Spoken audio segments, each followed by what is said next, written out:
Assalomu alaykum.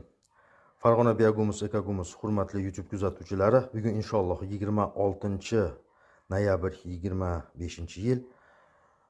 Xudo xolasa xush xabarimiz bor. Hozir mana olayotgan videoni, qisqa videoni, korotkini bekardan-bekar olingan yo'q.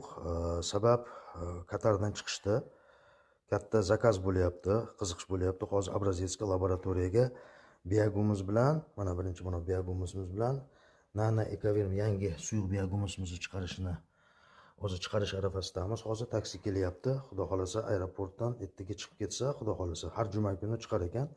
Xudo xolasa xush xabar. Katta partiya zakaz bo'ladi. Xudo xolasa mana сопроводительное письмо qildik. Xat o'sha 3 ta paket. Hamma sertifikatlarimiz, bu sertifikatlar hammasi o'sha tarjima qilinganlari, mana notariusda o'tgan sertifikat analizlari hammasi. Bunisi endi inglizcha. Aeroportda o'sha iltimos qilamiz, chiqib ketsa, xudo xolasa duo qilib turinglar. Xudo xolasa xush xabar bo'ladi. Hozir zakaz olsa, tanash katta ekan, 5000 tonna ekan. O'zimning guruhimga ham buni e'lon qilaman. Xudo xolasa yangilik bo'lsa, xudo xolasa mahsulotimizni sifatli mahsulot yig'ishni boshlaymiz. Narxi ham juda go'zal bo'ladi.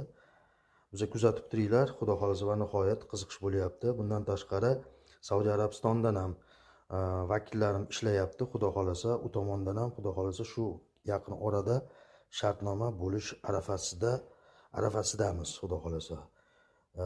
Hozir bu mahsulotimizga qiziqish katta bo'lyapti. Sabab o'zimiz O'zbekistonimizda ham shu qishloq xo'jaligi vazirligi tomonidan yangi qaror ham chiqadi. Xudo xolasa prezident tomonidan katta pul ajratilmayapti paxta g'allaga. Xudo xolasa shuni ham yo'lga qo'yamiz. Bizni kuzatib turinglar, sog'-omon bo'linglar, tinch bo'linglar. Bizni kuzatib turinglar. Yangilarda kutib turinglar, xudo xolasa.